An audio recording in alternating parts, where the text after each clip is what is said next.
Yeah, casi que. 1, 2, 3.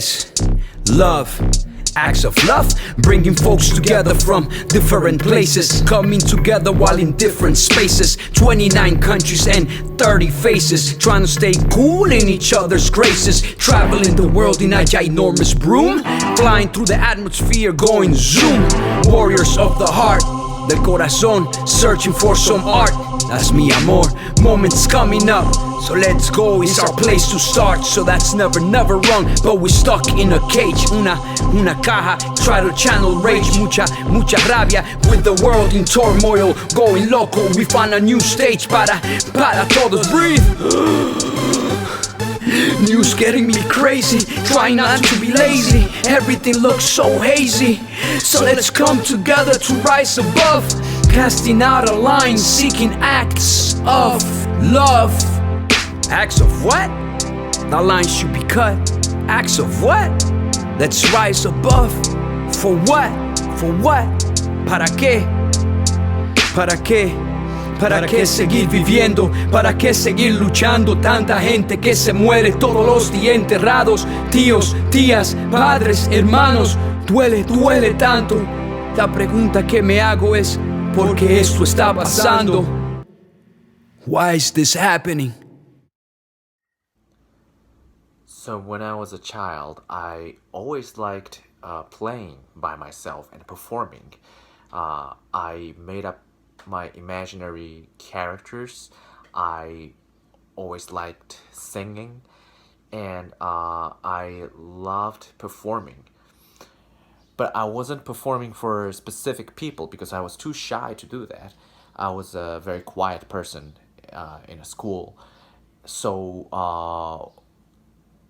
in my home, I had my own room, and I was performing by myself. Nobody's watching, and I just performed by myself in that space. So nobody's watching me, so I felt so free, and I just went on forever. I became a character. I sang a song, and I really enjoyed it more than anything. And when I was 5 or 6 years old, my grandfather, he had a stroke, and he was in a very serious condition. As a child, I didn't understand what was going on, but I felt something serious was happening. And I don't know whose idea was it, but my mother told me to record my voice, and they're gonna put my voice into the cassette tape, and they're gonna send it to my grandfather's hospital, and play it. So we couldn't go to the hospital very often because they were living far away from us. So I recorded, and I was a character. I was a news reporter guy, and it went like this. ニュースをお伝えします。今日の3時50分、ひろしくんが行方不明になりました。It means today at 3:50 p.m. Hiroshi, my friend, he was missing. I don't know what that means. But it went on, and I sang a song. It goes like this: 北風小僧の勘太郎、今年も町までやってきた。ひゅるひゅるひゅるるるるる冬でござんす。ひゅるるるるるる。And we recorded, and we sent it to my grandmother. and she played it every night when my grandfather he was asleep or a coma. My grandfather he came out to be okay. It took a long time to recover, almost like 2 years or something. But when he got out from the hospital, he then he told me that he was listening to that cassette tape, and he was hearing it. So I'm I'm happy that he is my first audience, and that was my first performance in my entire life.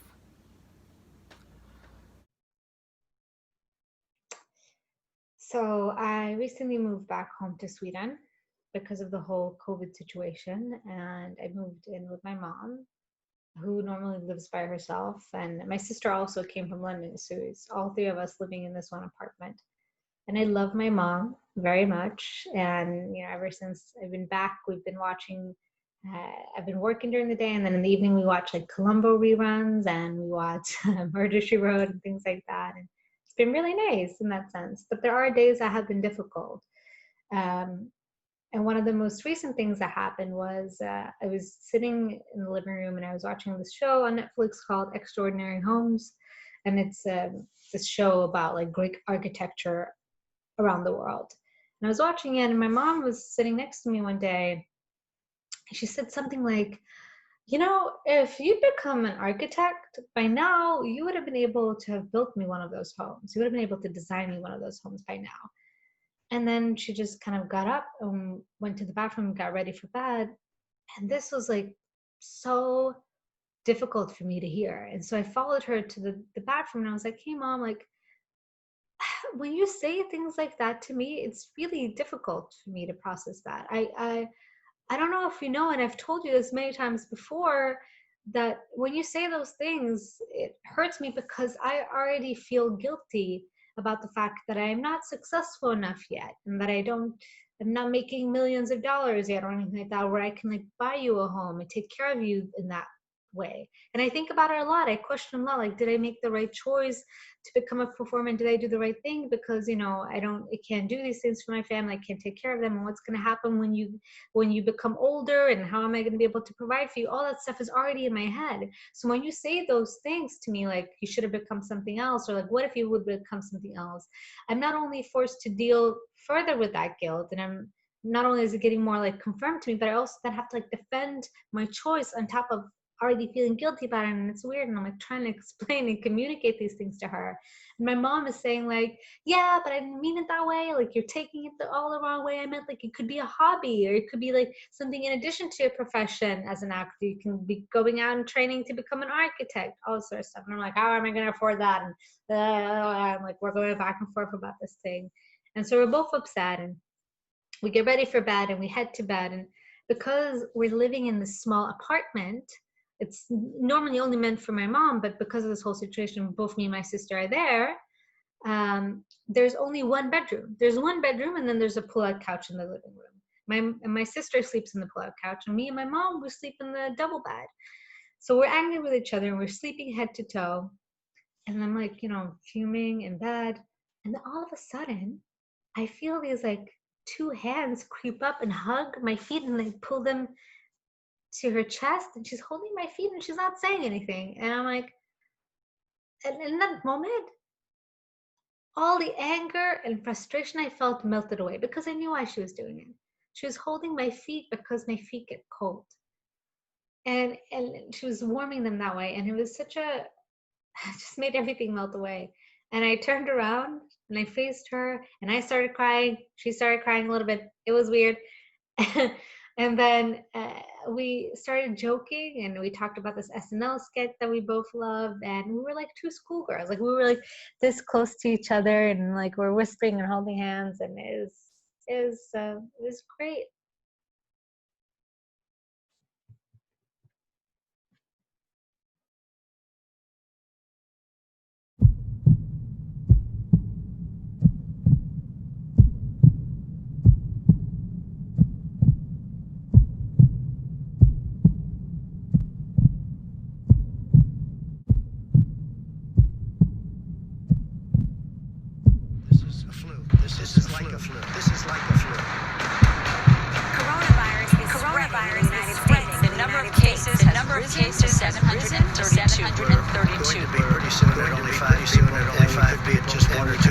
This morning, scientists have discovered a mutant coronavirus strain that they say is more contagious than COVID-19. A study led by the Elsalihie lab says the new strain appeared in Europe in February and quickly spread to the eastern U.S. Once it's out, it becomes the dominant strain and naturally more contagious than the original version that was traced back to Wuhan, China. The report says the mutation is in spikes on the outside of the coronavirus. Researchers say.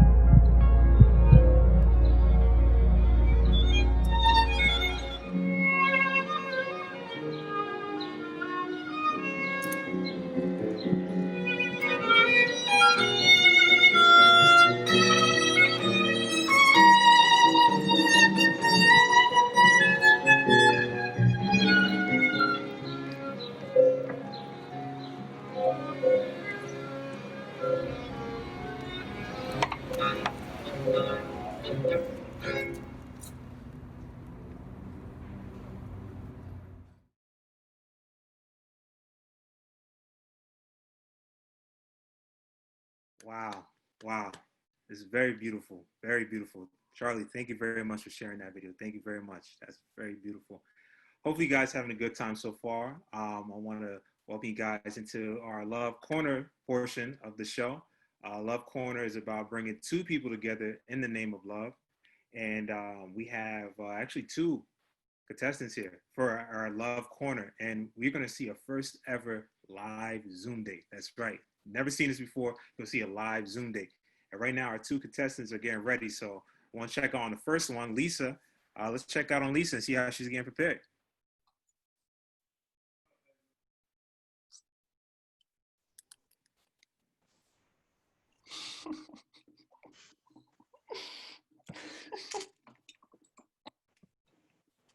All right, so Lisa look like she's getting ready. Okay, and let's look at contestant number two, George. George, let's see how you're getting ready.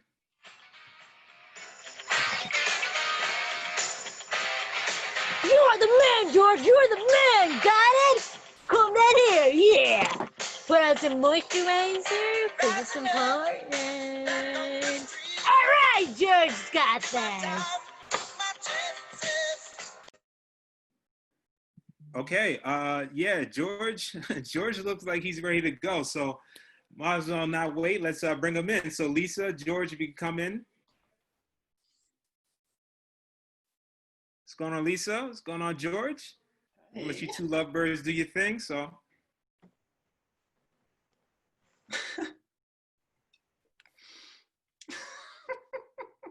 Hey.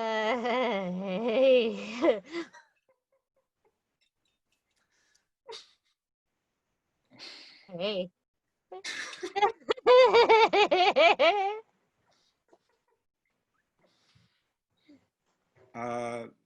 You guys not saying anything. What's going on? I just gotta say something. Okay. Let's start with this. Ask what. Tell her what you like about her. Like George, tell what you like about her.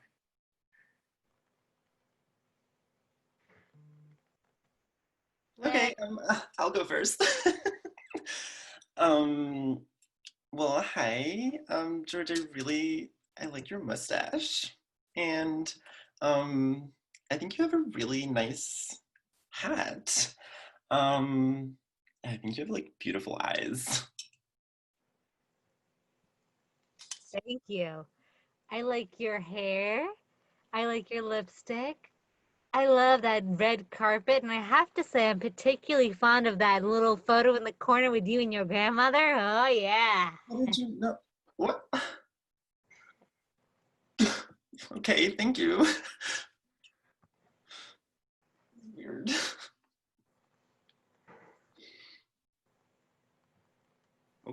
Okay, so far so good. All right, this is going good. Let's start with another question. Let's go with another question. Tell each other what you like to do. Just any of you guys, tell each other what you like to do. Okay. Well, I like to sing. I've been just like working on some songs. I'm trying to be a singer, and I don't know. Okay, fine. I'll sing my song. Okay. Oh. when you see me. And I love you. My God, bravo. That was incredible. I'm crying. I'm shedding tears right here, That's man. me. Wow. Well, look, Lisa, I'm just a normal guy. I love animals, dead or alive. I'm the #1 taxidermist in all of New Jersey, and don't anybody tell you any different. Okay. Love stalking women. I love sneaking up on them in the shower, surprising them. I'm kind of like a generous man in that way, you know? No. Behind a bush or something. It's great. It's what I do, you know? Hey, Lisa, look, I don't like beating around the bush, pun intended.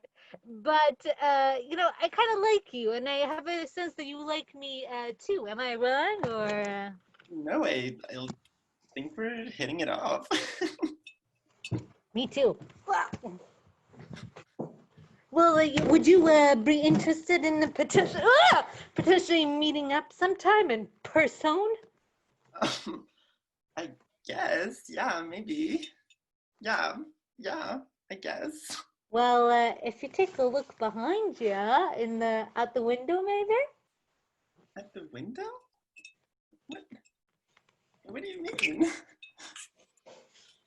Hi! George! Oh my God! Is everything okay, Lisa? What's going on? What's happening? I just had an orgasm. Oh, whoa. Okay. All right, George. Stop. Okay. You guys are officially in love. That is no doubt about it. You guys are in love. So I'm gonna put you guys in another room. So if you guys can just go to that room, please. Lisa, George. Okay, bye. All right. Bye. Okay, guys. You know, love. You can't judge how love goes. You know, love happens in weird, in interesting ways. In interesting ways, I would say. You know, I've been in love in weird ways. You know, if I could throw my name in a bucket. I was on a date with a girl before this quarantine, and she asked about my name. You know, my Nya is not a popular name in this country, right? And she was like, Nya, where's this name from? Where's your name from? Where's your name from? And I was like, you know, I'm trying to be cute. I was like, you gotta guess. And she's like, is it from Wakanda? I'm like, there's like a lot of African countries out there. You couldn't pick one. Like, how you gonna tell an African man's face in a visible country? It's messed up, right? But you know, she looked good. So I was like, Wakanda forever. So I was like, you know, go ahead, guess again. She's like, is it from Rwanda? I'm like, okay, that is an African country, and that rhymes with Wakanda, but where is that? She's like, it's near a hotel, right? I was like, oh my God, she using movies as geographical locations? This is terrible. This has to be a red flag, right? But you know, we went for about 6 months, and you know, I told her Wakanda forever, so that's how love works. But you know, love works for everybody differently, including myself. So let's get back into the stories, guys. Thank you very much for joining us in this love corner.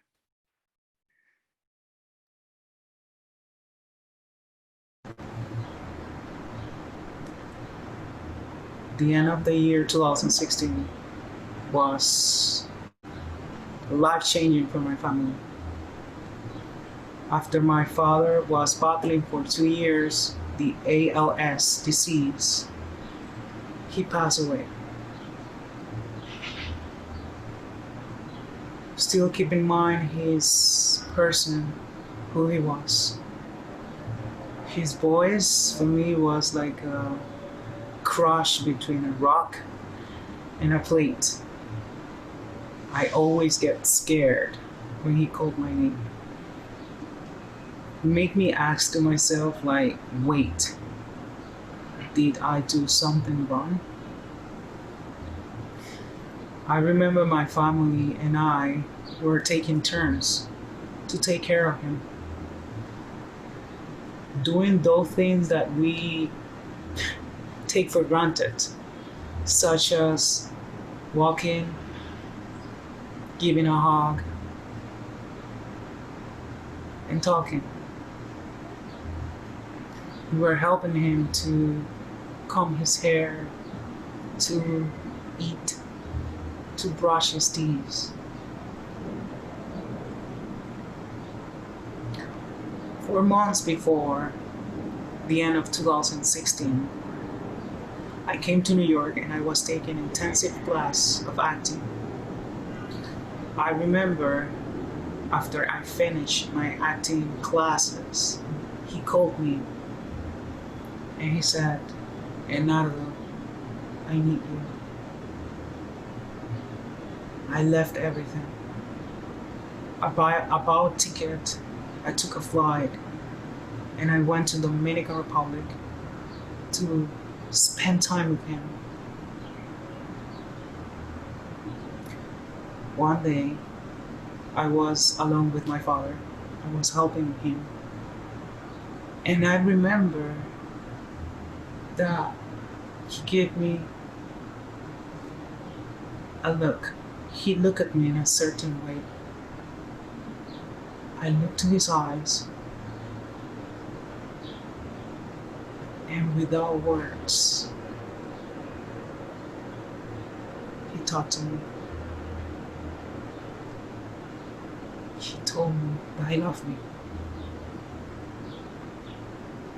It's incredible how this strong, independent man went to a tender and softer human.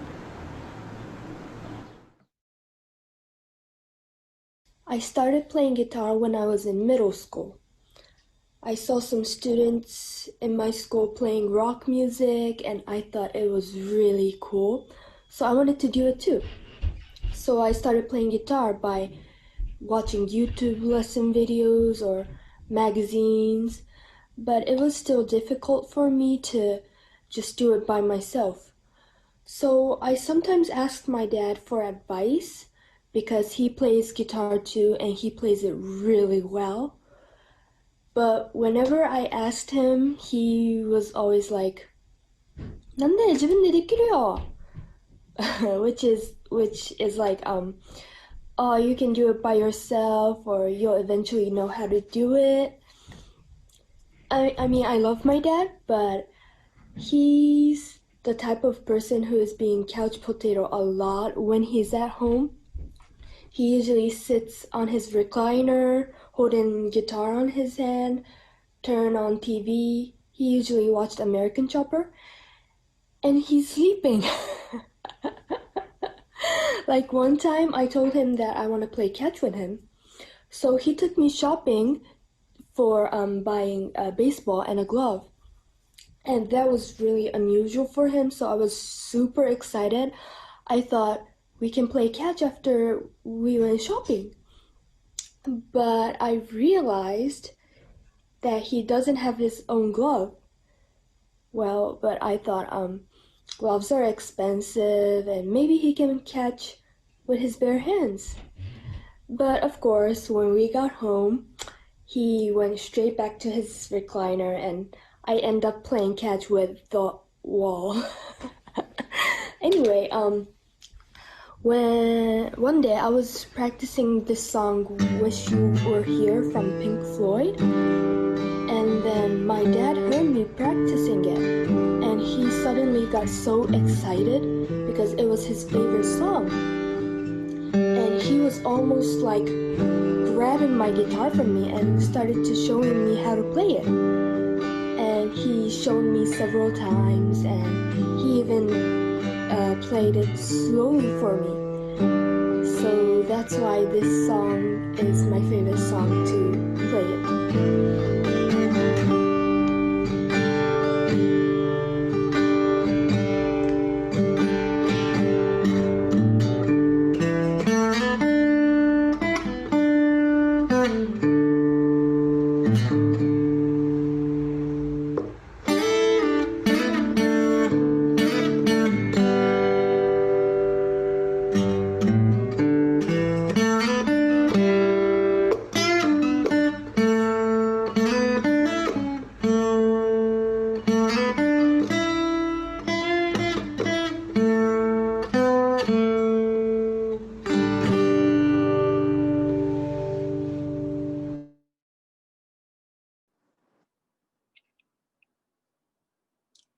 Thank you so much, Wakana. It was a beautiful story. Thank you for sharing, and thank you for the song.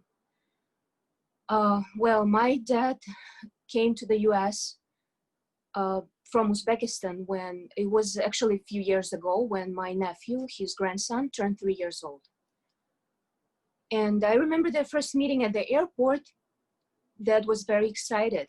He came to the meeting point and he wanted to give him a hug. But my nephew got scared. Even though he knew about grandpa, but for him, this tall, big man with mustache and loud voice was a stranger. I remember when I was a kid, I was afraid of him too sometimes. He was able to just give me that look or just say something strictly to me that could immediately turn me into tears. And you know, my dad had a loving heart, but he's violent in temper. And I was a witness of their arguments with my mom. One of those nights, I remember he was yelling at her, and I heard him slamming the door, and then the sound of broken glass. And I wanted to stop him, but I couldn't. I was standing in a different room and started praying to God. I talked to God, even though I wasn't sure he exists. So when my dad came to the US, he decided to stay with my sister. And I remember seeing his interaction with my nephew. He was a different person, you know, he was so warm. They were playing a lot of sports games. They were running behind each other. It was just beautiful to watch them together and so joyful. And one of those days, I was at my sister's place and we were in the kitchen, me and my dad. And my nephew runs up to the kitchen and he tosses a ball at him and then starts to run away. And my dad wants to catch him. And my dad had a towel in his hand. So he tries to reach him with the towel, and by accident, my nephew turns around into him at that moment. So somehow the towel got into my nephew's face and it actually hit his face. And then my nephew starts screaming and rubbing his eyes and saying like he cannot see anything. And I was there, I saw them, they were just playing. And then the second later this happened. It was just as bright as it can be before it just gets dark. And then everyone who was at the house runs up to the kitchen, and my sister, after a few seconds, he kept saying that he cannot see. My sister is grabbing him and she's like, I'm taking him to the hospital. And I went with her. And it ended up everything was all right with him. And I just remember when we came back, and I see my dad sitting on the sofa in a weird pose. He was, I don't know, he was like closed his face with his hands and like he wanted to become invisible. You know, reminded me when kids play the game hide and seek, and by doing that, by closing their face, they think they become invisible. He was scared, and I wanted to comfort him, but I couldn't. And then I see my nephew comes to him and says, I'm okay, Grandpa, and they just hug each other. It was a beautiful moment, and my nephew made the first step, you know, and I'm so proud of this kid. Sometimes there is only one step, but that step can be longer than the life itself. And want to just say thank you, Ethan. Спасибо, Ethan. And I love you. And I love you, Dad.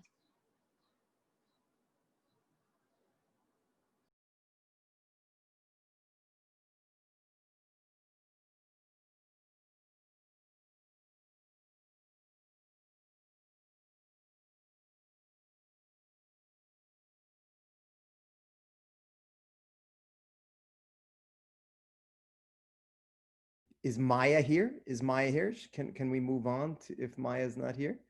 to Angel.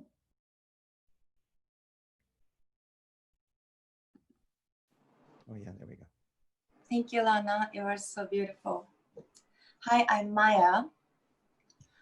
10 years ago, I got a super cute puppy. His name is So-chan, and he is Chihuahua. He has beautiful ginger hair. Why I'd like to share this story.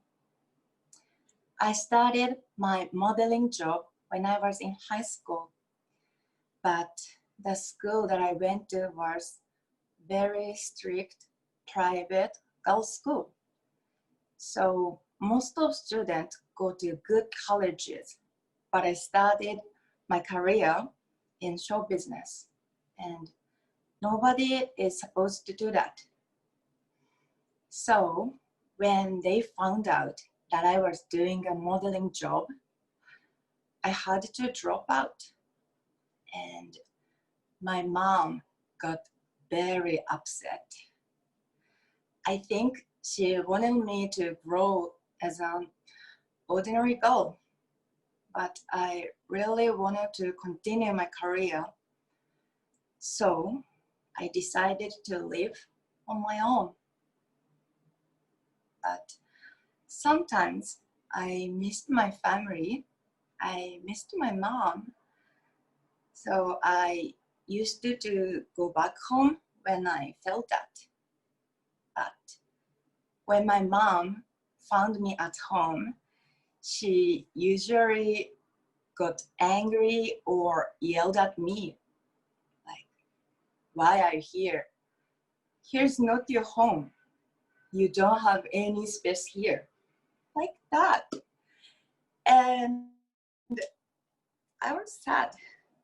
So one day I came up with an idea.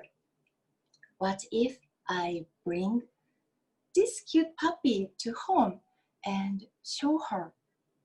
Then I texted my dad. I asked him, how's mom?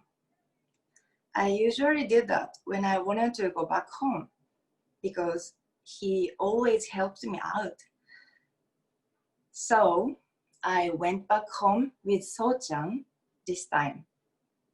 But I never told my mom about So-chan. So I was very nervous. Then we got home and she ignored us for the whole night. But I knew she met him. She liked him. But she didn't show in front of me. She didn't show it in front of me, but I felt that. Then next day, I was about to leave the house and she said, この子に罪はない。そうちゃんは何も悪いことしてへん。That means So-chan is innocent, so he haven't done anything bad. Neither do I. I'm innocent too. But from that moment, she looked my eyes again. She gradually talked to me again. So I decided to give So-chan my mom. And from that day, So-chan makes her happy all the time. And because of So-chan, my relationship with my mom got a little better. So he is my little hero.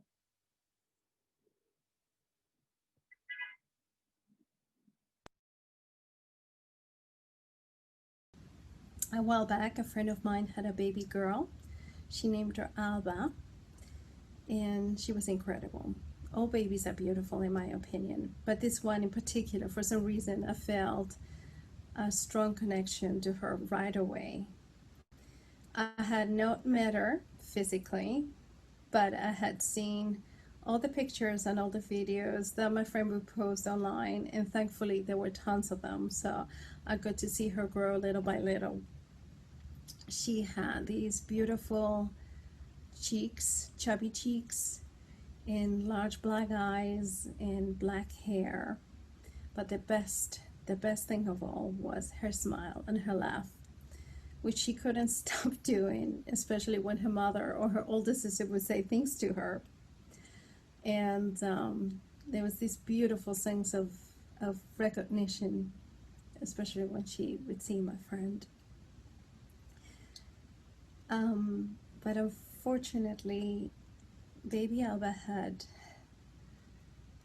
a brain tumor which was discovered when she was almost 6 weeks old. The doctors recommended to remove it because it was far too big to stay. Unfortunately, baby Alba didn't survive the surgery because she was too little, and she passed away. We were all heartbroken. I was heartbroken and could not understand why she was gone after staying here for such a little time. But I would like to think that she's a little angel, and she made our lives a little happier just because she was here. And I would like to dedicate this song, Spanish song about the moon who wants to be a mother, to baby Alba. So this is for you, baby girl. Luna quiere ser madre y no encuentras querer que te haga mujer. Dime, luna de plata, ¿qué pretendes hacer con un niño de piel?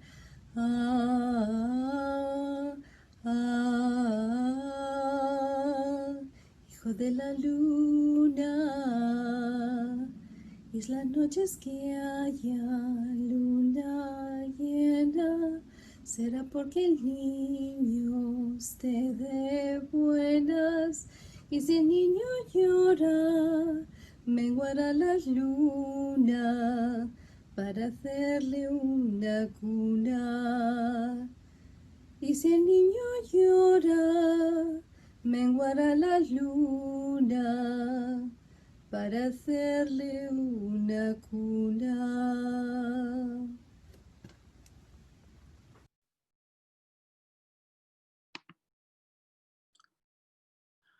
Wow, gracias Marimar, qué historia tan conmovedora y qué bella canción. Thank you Marimar, what a moving story and a beautiful song. Hey everybody, so I live in a small studio apartment, but this is my favorite corner for 3 reasons.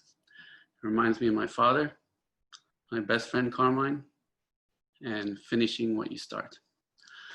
I started working on a painting I call the one and only after I graduated high school. I started working on it that summer. I got about 3/4 of the way through, and then for some reason I stopped. And the painting sat there in the corner of my room on the easel for like 3 years. One day my father came into my room and he made the comment, típico, Hugo Fernando, nunca terminas lo que comienzas. Typical, Hugo Fernando, you never finish what you start. I didn't say anything, but it annoyed me and I didn't know why. A couple of weeks went by when one night, like at 1 in the morning, I suddenly realized why it annoyed me so much. Because it was true. And I knew it. Right then and there, I knew it. So I got up, I took out the turpentine, I started mixing the oils, and I stayed up all night until I finished painting. About a week or so went by, and one day I come into my room, and I noticed that my father had put a frame on it, and the painting was hanging nicely on my wall. My father was a star basketball player in Quito, Ecuador in the late 50s. When he came to New York in 1960, he learned English by going to see the double feature movies in Times Square. He's the one who introduced me to Laurel and Hardy, Shane, The Crimson Pirate, Big Deal on Madonna Street, and so many others. It's from my father that I get my love of film. A few years after I had graduated from Hunter College, I was in between jobs and I was walking home from the subway one day, and my neighborhood friend Carmine calls me over to his stoop. He asked me if I want to work on a film that he's written called Pounds.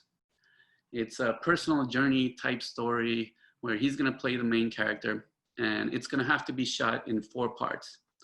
And between the first part and the last part, he's going to have to lose a considerable amount of weight in order for the story to work.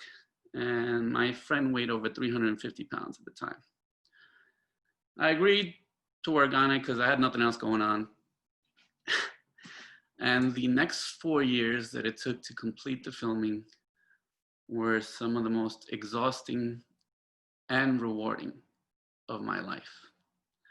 I worked as a production assistant, so I had to drive a generator truck. I helped out the best boy, the gaffer, the sound guy, anything that was needed. I'd pick up the actors, drive them to set. I cooked for and fed a cast and crew of 20, and I don't cook, but they said it was edible and nobody died, so good enough. A lot of people pay a lot of money to fancy film schools to get the education that I was being paid for. I watched in awe as my friend Carmine pushed the production forward, no matter how tired he was. He was like a force in nature. It's like a man possessed. And he ended up losing the weight. We finished filming. And in 2004, Pounds the movie was selected to the Sundance Film Festival. During the first part of filming, Carmine suggested that I should write a short film, which he would help me to produce. So I wrote a short 10-page script called Drink, Kiss, and Tango. He said we should shoot it on digital video to bring the budget down and save me a lot of money. Of course, I didn't listen to him. It was my first film and I wanted it to be on film.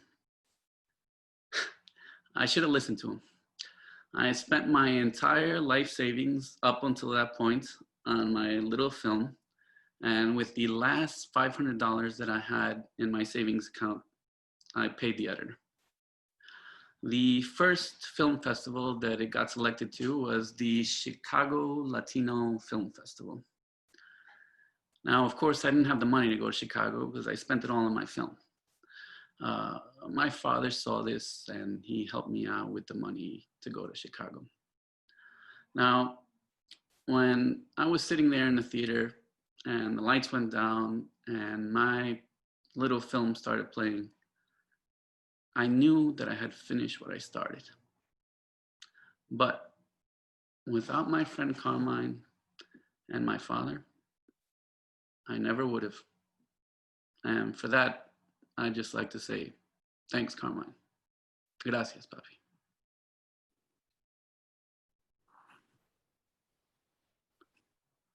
Oh, man. That was a beautiful story, man.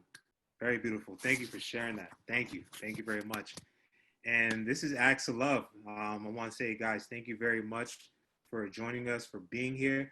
And I just want to bring everyone who participated in the Acts of Love. I want to bring them all up right now. Let's bring them up. Joel, Satoshi, Isra, Charly, Florimond, Fernando, Wakana, Lana, Agnes, Maier, Marimar, and Hugo. Let's give them a round of applause. Yeah.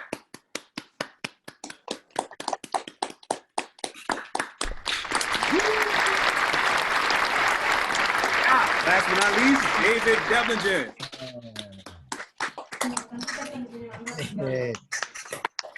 Thank you all so much. Thank the New York City Department of Cultural Affairs and the City Council and HB Studio and Edith Meeks. And you want to bring us out? Yeah, you want to say 3 last words? Yes. I want to say Black Lives Matter. Black Lives Matter. Lives matter. Thank you all, guys. Thank you so much. Thank you. You guys, thank you very much for being here. Thank you very much. Thank you.